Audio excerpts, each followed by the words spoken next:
Praktikal pero romantic na pang Valentine's Day na regalo. Yan po ang naisip ng ilan natin mga kababayan para sa araw ng mga puso. Si Clazel Pardilla sa report. Rise and shine, Clay. Pas muna sa bulaklak at tsokolating panregalo sa kanyang special someone si Jerome. Sa halip nga sa Dangwa o mall bumili ng regalo, sa Kadiwa store siya dumiretso. Alok kasi rito bouquet ng bulaklak na perfect pang chapsuy, pakbet at iba pang luto, basket ng prutas at itlog na may kasama pang rekado. Nagkakahalaga lamang ng 100 hanggang 700 pesos. Pag chocolate kasi, overrated na eh. Tsaka hindi siya malusog sa kalusugan eh. Kesa dito, di ba? Healthy na siya, pati yung family niya. Tsaka kung magiging kami man, maging healthy ang relationship namin. Eh kung ikaw ang makatatanggap ng mga ganitong regalo, approve ba ito sa'yo? Mas okay yun, kasi pangkalahatan.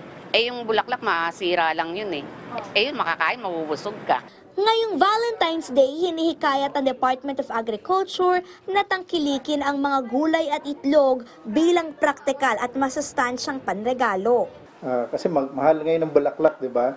So siguro mas matutuwa yung mga misis, mga girlfriend kung bibigyan na something practical. Ang laki ng cases ng stunting sa Bicol region, sa Visayas, sa Mindanao, especially sa farm areas. At malaki may tutulong ng itlog para maiwasan yung mga epekto sa malnutrition, sa stunting.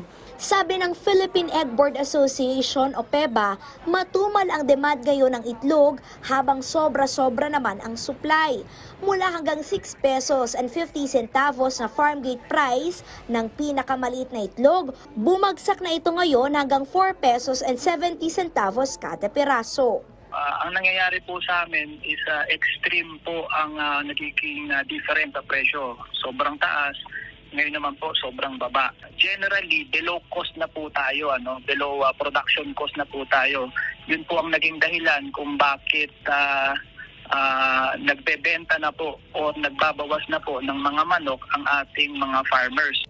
Sa Commonwealth Market, 50 pesos na ang nabawas sa kada tray ng itlog. Dati po yung price ng pinakamaliit na itlog ay 200 pesos. Ngayon po yung price ng pinakamaliit ngayon na itlog ay 150 na lang. Ibig sabihin magkano yung kada piraso? 5 piso na lang po ngayon. Malaki ang minura niya. Malaking bagay kasi siyempre nakakatipid tayo, naging pamasahin na yung sukli, gano'n. Panawagan ng grupo, tulungan ang mga local producer. Kung magse-celebrate po kayo, any events, kung dati yung leche plan ay tinitipid-tipid natin, ngayon po ang leche plan po pwede na pong lukin. Kung bumaba ang presyo ng itlog, tumaas naman ang presyo ng kamatis.